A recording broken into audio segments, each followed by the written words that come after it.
Okay, so we're recording now, and then let me share my screen. I think I should do this way. Okay, so you guys should be able to see that now, right? Okay, great. So Pam, whatever's on the screen is what's being presented. So Okay, great. Well, first of all, I want to say welcome. Thank you so much for attending. We thought this would be a good idea. That way we can just present everything all at once. And we are recording this, so later we're going to upload it. So if you want to view it later, you can. Also, we'll have handouts too that we'll also attach for you to check out as well. okay. I'm gonna drop. Oh no, I thought this.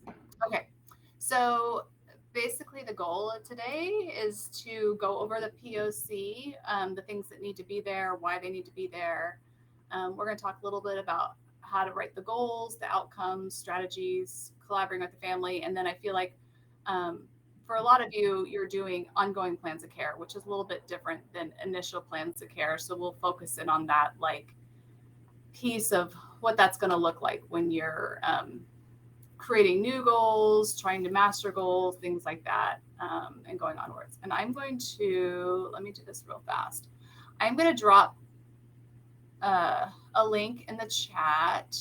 And this is at the end of the presentation. We have this link as well, but just in case you want to follow along a bit, if you want to, this is a link to a folder that we made with a bunch of resources that we're using today and more, so that if you want any of that stuff, you will have access to it. And if that, you, I don't know if you have to have a Gmail account in order to access it, but if you have any issues, then reach out and let us know at the end, and we can make sure that you have the resources you need.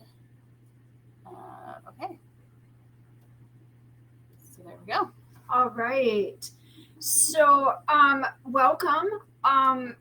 First of all, my name is Pam Wise, and I am the provider relations liaison here at Early Steps. And this is Becca.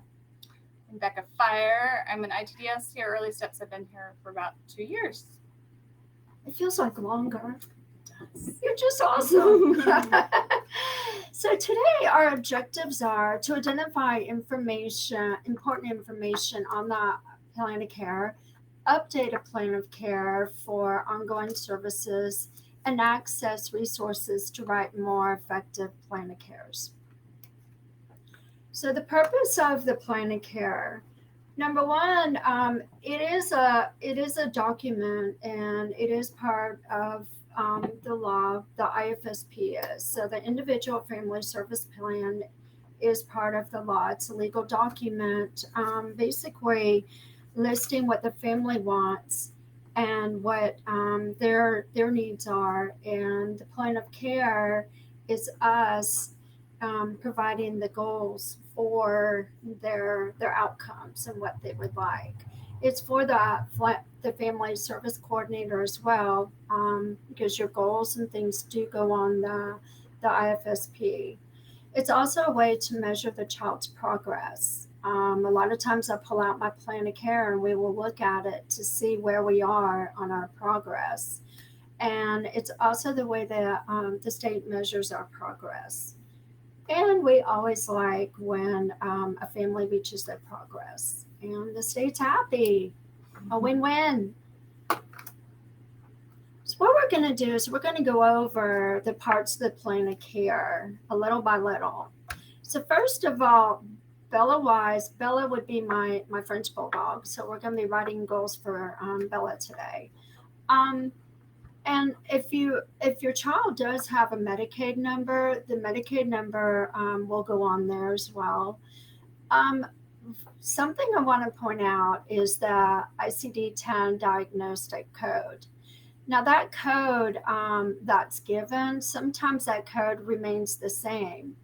Let's just say that during the 6 months, your child, the child you're working with, excuse me. It just got feedback. Oh, okay, sorry.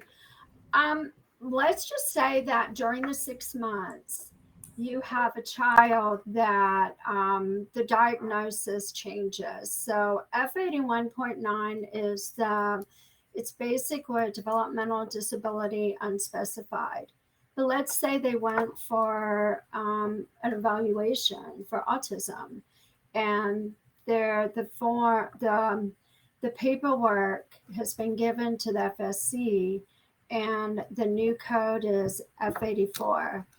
That then your code would change there. Now the current evaluation date is going to be the date of the initial evaluation, and then you've got the authorization date. So one thing to remember is your end date for your evaluation. I'm sorry, the end date on the plan of care and the end date on the IFSP, they don't match.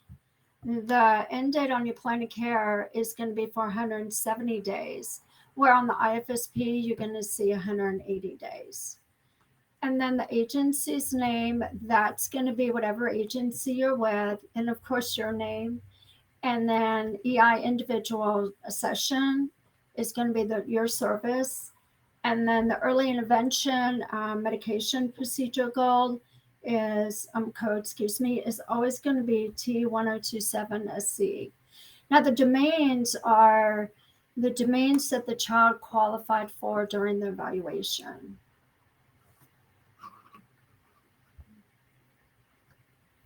Okay, what needs to be on the IFSP? So the IFSP outcomes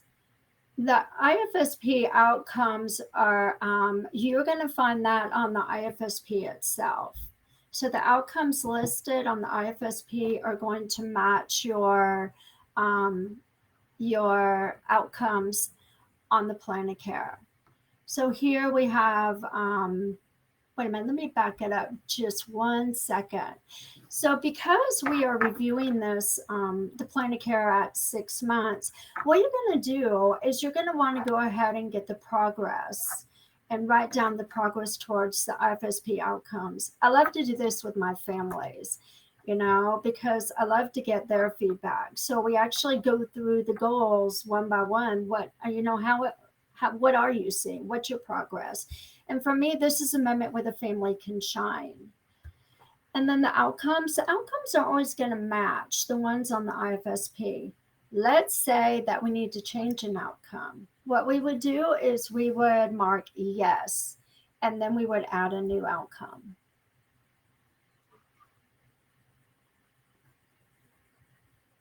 And what needs to be on the IFSP?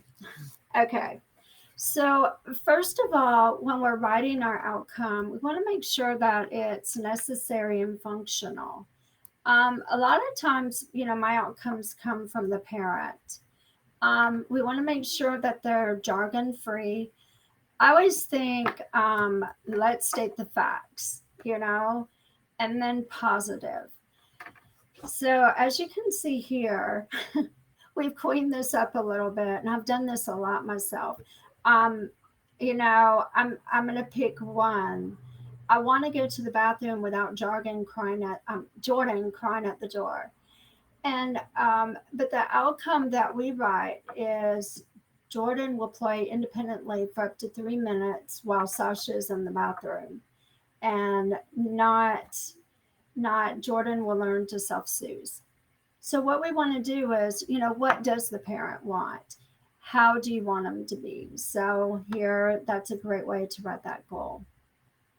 And if you have anything more, jump in. Yeah, or if you guys have any questions, I know sometimes situations change and weird little things pop up. That's pretty similar. Yeah.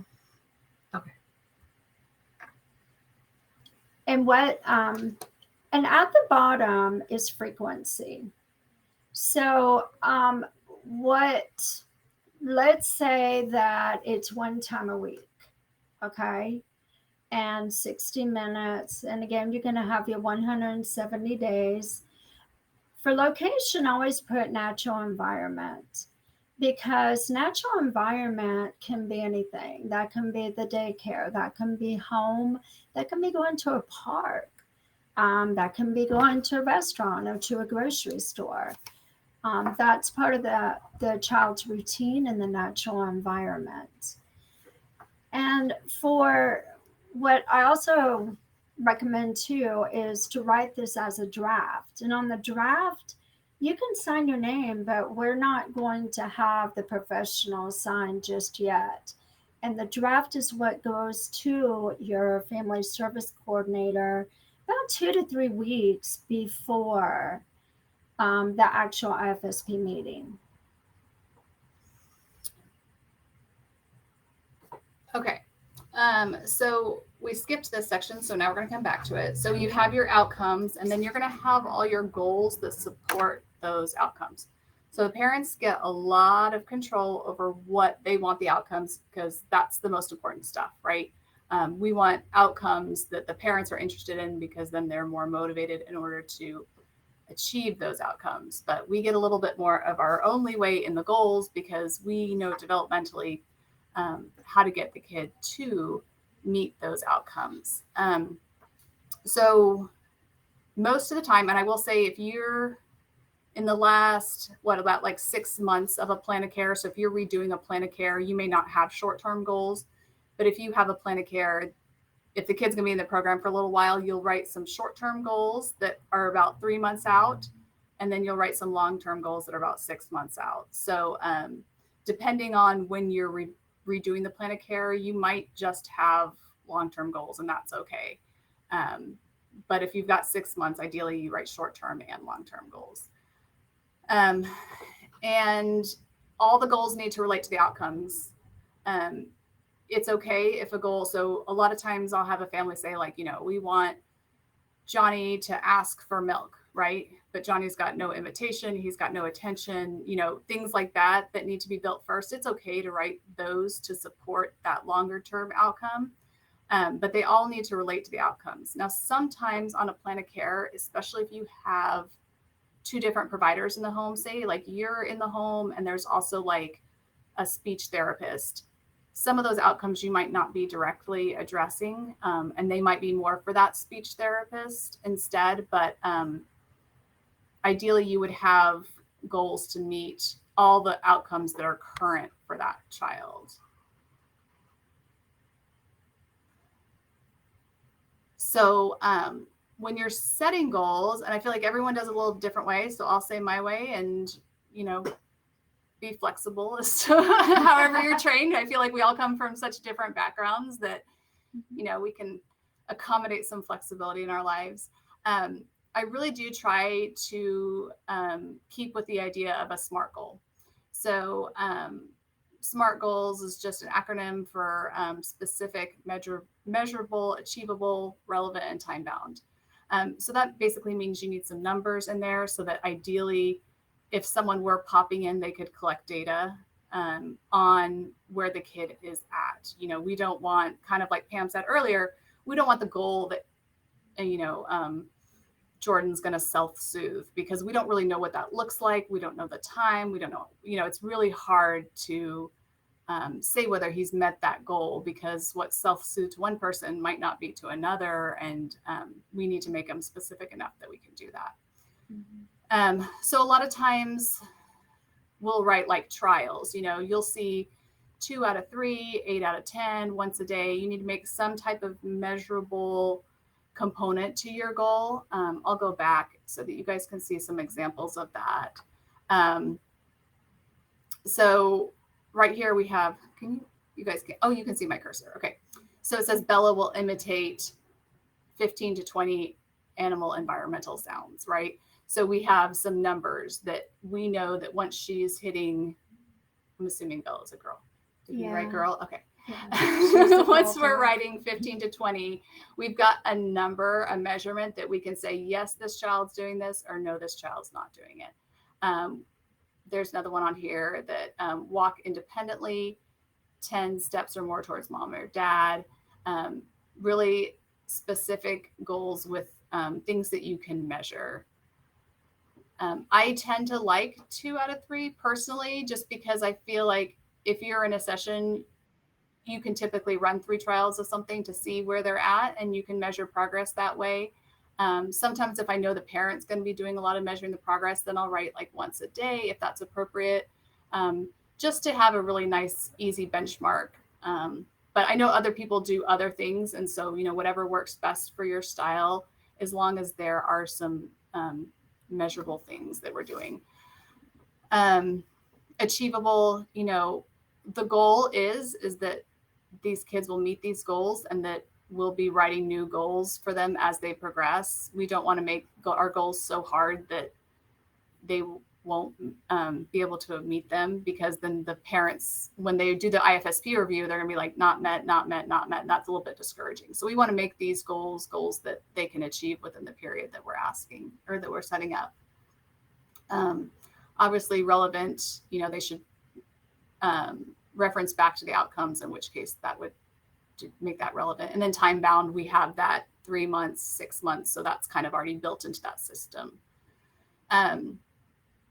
Also, the goals need to be developmentally appropriate. So thinking about what skills come next. And I think this can be especially hard when we've got kids that have really significant delays. It's challenging just to write some of these goals, lots of times the outcome is that they'll say words, but we've got so much more we need to build, or that they'll follow instructions, but they don't have a lot of understanding of words and language yet. And so I think it's important to think about what we can do next to make them, to show progression to parents. And that's why a lot of times I use something like this to kind of show parents, like, when we're teaching following instructions, we might have to do a full physical prompt at first. We might have to say, Johnny, go get your shoe, and then pick Johnny up and help him get his shoe, right? That's a trial. We gave a full physical prompt, but at least he tolerated it, right? That's step 1. And then as we go on, you can change your goals. So if it initially he's meeting that full physical level, you can change them and make it easier. So, a progress would be when I say, Johnny, go get your shoe. So a gesture would be like me pointing at the shoe, over there, Johnny, and he goes and grabs it. So like that's a lot of progress from I'm physically guiding you to get your shoe. So sometimes I'll put these words in these different prompt levels into my goals, just so that the family can still make some type of progress and have some success that we can build on for the next thing. So don't get so tied into your goals that they're just too hard for them to accomplish. So I think sometimes changing the prompt is a good way to have a kid still make some progress. Oh, sorry. Do you want to say something? Yes, I did, really quick. So one thing that you can do is, when you're reviewing the goals with your family, also, do the goals with the family. What would you like to see your child do in 3 months? What would you like to see your child do in 6 months? And you can measure it, definitely the way that Becca was talking about as well. So this, when we asked for FSCs some feedback on our plans of care for screening, we got some interesting feedback, and I thought this might help address that a little bit. And this is done in a million different ways. Laura Mize has a great handout of this, but for a lot of our kids, and I'm a little biased because I tend to see more of the communication kids and kids with social emotional delays, but we're building these pre-linguistic skills. So the goal might be to request something, but if we don't have attention and listening skills, then we're going to struggle with the requests. So sometimes your goals might look a little bit different, but as long as they're developmentally appropriate to meet the next outcome, then that's where you need to be. And then let me see. What was my next thing? Okay, so I'm going to show you. Let's see if I can escape out of this real quick. Okay, here we go. So the other thing that I put in that folder is a lot of, actually, I'll show you the folder real fast. This one. So this is the folder. So I put a lot of developmental checklists in there just by different groups. And you can figure out whatever speaks to you the best, whatever. It's really hard, at least for me, to find something that was super comprehensive that hit everything. So there's a lot in here about what they should be doing at certain ages, and this should help with your goals and your outcomes. If a kid meets their outcome but still isn't anywhere near age appropriate and still has a significant delay, we need to just make a new outcome. And so if you're struggling a little bit on how to get to that next level or how to write what the parents say in an appropriate way, there's a lot of resources in here. So there's a couple that are just basic developmental guides, and then some of that are a little bit more specific. This one's, it's sideways, but it's just talks about feeding milestones. This one's communication, what they should be doing, just for us to also track the kids. This was like one of the hardest things that I dealt with when I first came to Early Steps, because I was used to atypical child development. So if you asked me what should a 24-month-old do, I said I had no idea. That was a lot of learning on that end. But I like these because when you're struggling with, okay, what's that next step? The parent wants them to interact with kids on the playground, but what does that look like? What's that next step? Some of these guides can give you some great steps for what that looks like. Sorry, I'm jumping around. Let me get back to this one. This one I really liked. It's social communication goals, and I'll open up one of them so you guys can see what that looks like. This looks a lot, they only go to 24 months, but just so you can see, this one has some really good information about what language should look like, what play, it breaks down social interactions. I liked that it had emotional regulation because we have a lot of kids that struggle with calming down. So we can see what that should look like for their age. And then leading their own learning skills. That was this.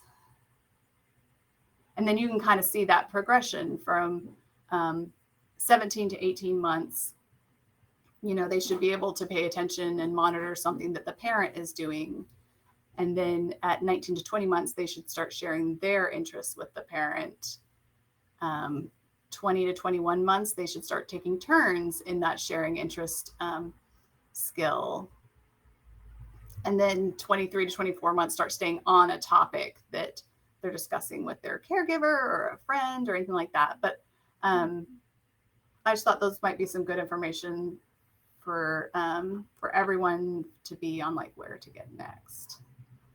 So let me go ahead. Okay. Something else I want to add too is, let's say that you have a family that has a particular time of day they're struggling with. Let's say it's mealtime. Johnny wants to get up after eating, he wants to get up from the table after 2 or 3 minutes. It's okay to write a goal about that. How long do you want Johnny to sit? Let's think about attention span, because we definitely want to look at the attention span of a child, not just for his age, but where he is as well, because, we don't want to be unrealistic and, have a huge amount of time for a child that just may not be, number one, developmentally there, or age-wise, chronologically there.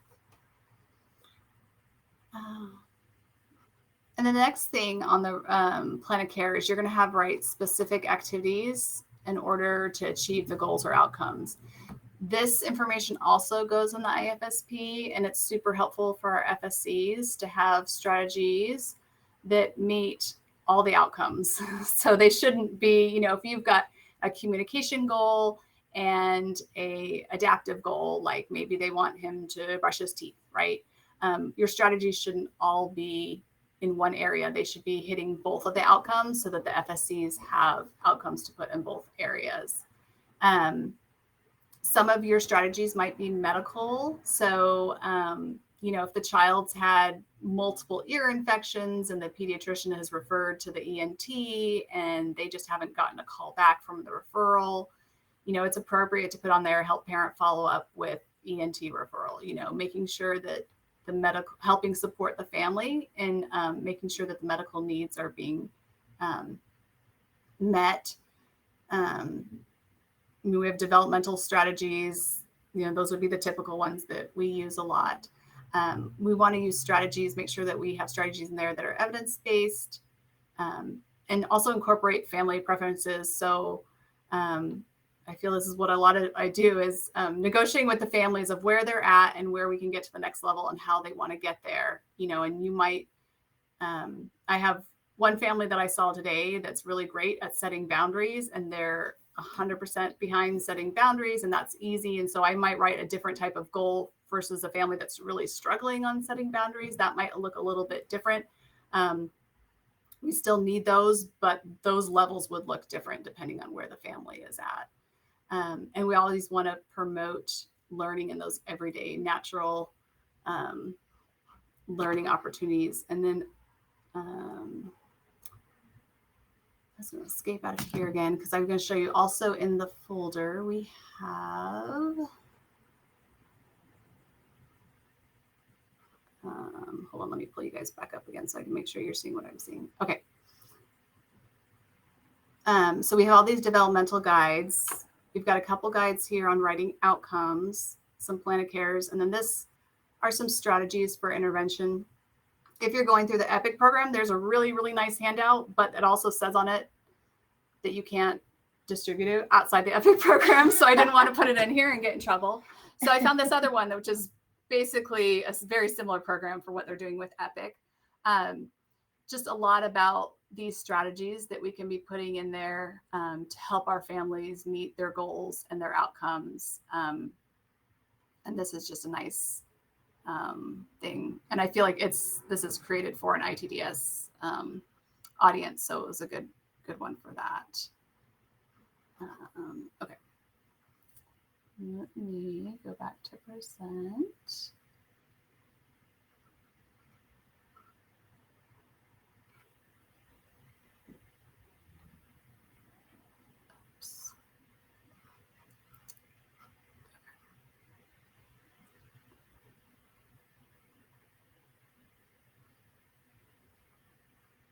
Okay. All right. Family collaboration. I touched a little bit about this earlier, but so one thing is it's so important to include the family when you're writing your goals, when you're doing your reviews. Number one, it definitely builds the family capacity. And what I like too is we're all about empowering our families. When they leave our program, we want them to be able to go to the next step and empower and speak up for what they're interested in for their child. And I feel like with us including them in the IFSP, this is getting them ready for the next step as well. We're allowing them to be the driver, and we're just helping them get to where they're going. And definitely, it strengthens the caregiver relationship when we involve them.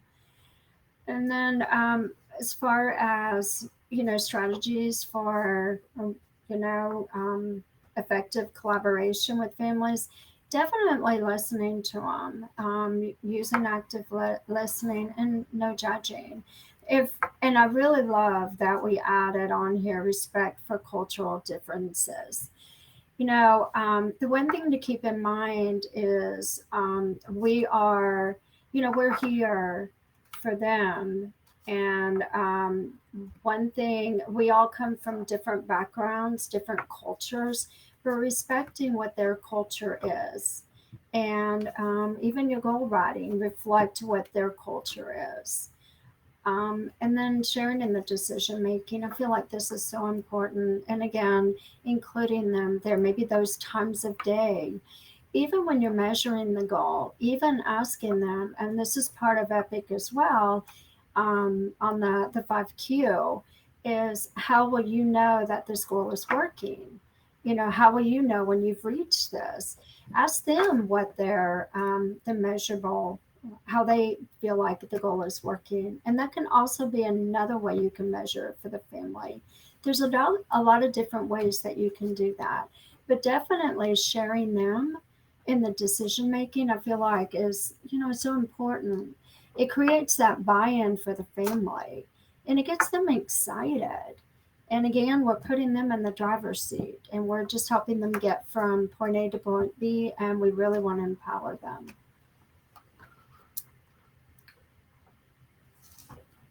All right, progress and reassessment.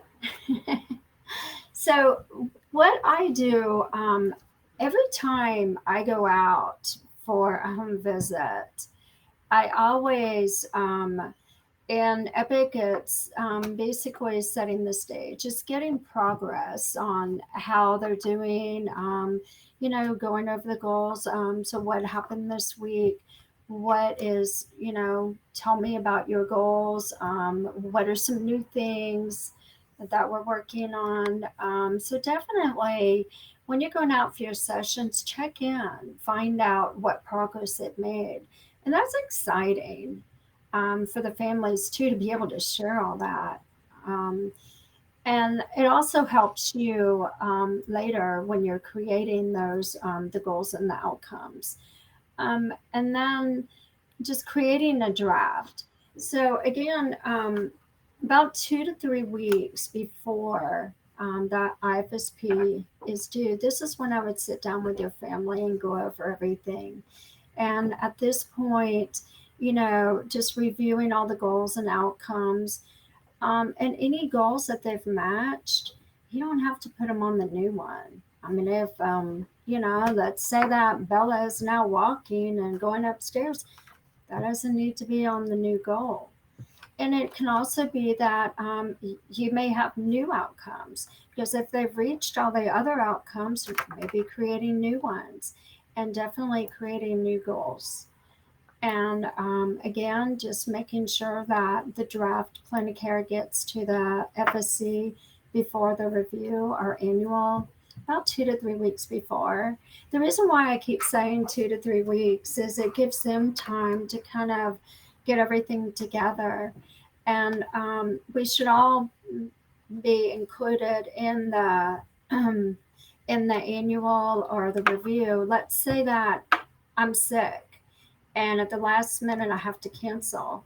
The good thing is that FSC has that plan of care, so she can continue on without me being there.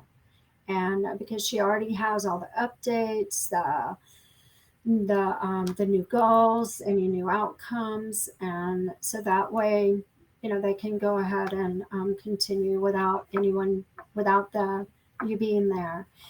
Um, so after the review and the annual, that's when, sometimes, I mean, we can sit down and we can create that draft. And in the IFSP, it's a meeting itself. Let's say mom says, you know what, I really want to do this. So it's a little bit of a curveball. The good thing is we definitely have that draft and we can go in and make that change. And at that point, once we've made the changes, we just get the signature from, a professional PT, OT, speech. And then at that point, we submit it to the FSC, and we're good to go.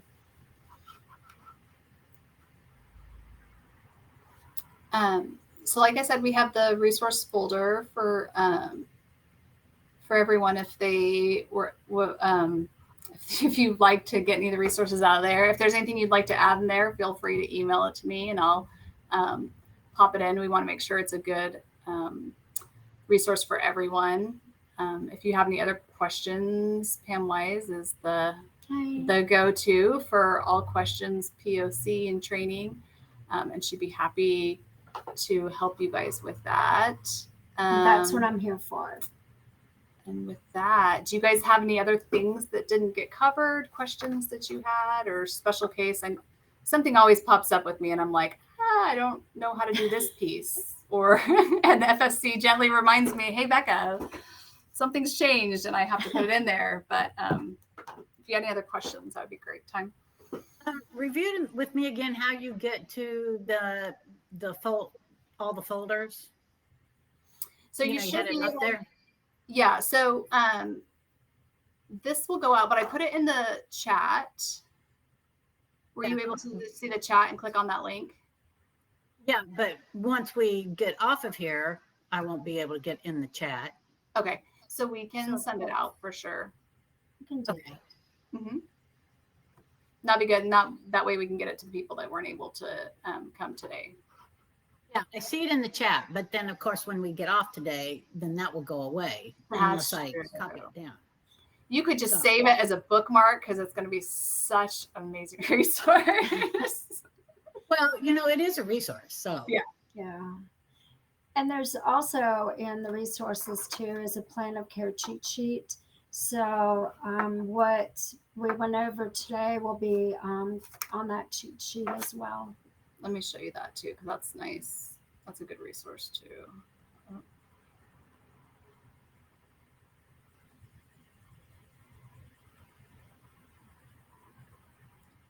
Okay, hold on. I'm really trying really hard not to close our meeting. Okay, there we go. Okay, there we go. You did. So, is that like? Right there. I know, but look at what it's doing. Is it blinking for y'all, or is it just blinking for me? No, it's blinking. Okay. Sorry, I don't want to give anyone a seizure. We don't want that. So here's a copy of the Plan of Care cheat sheet with a lot of those just basic tips that Pam talked about today. That's in there. The sample Plan of Care that we talked about today is in there as well. The formatting kind of messed up, but the good stuff is there. The most important stuff is there. That's most important. And then, this was the other thing that Pam had. This has some sample goals so that you guys can, just like a bank that you can edit from of lots of different types of goals that would be good for our kiddos.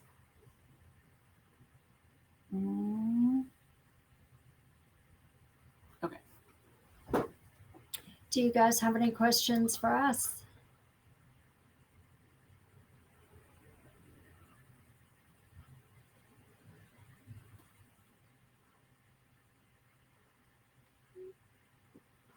Someone clicked raise their hand, but I don't see it now. So did someone raise their hand? Oh, okay. No. All right. Anything else? All right. Super helpful. I appreciate that. Great. And if you have any questions in the future or anything at all, always feel free to reach out to me.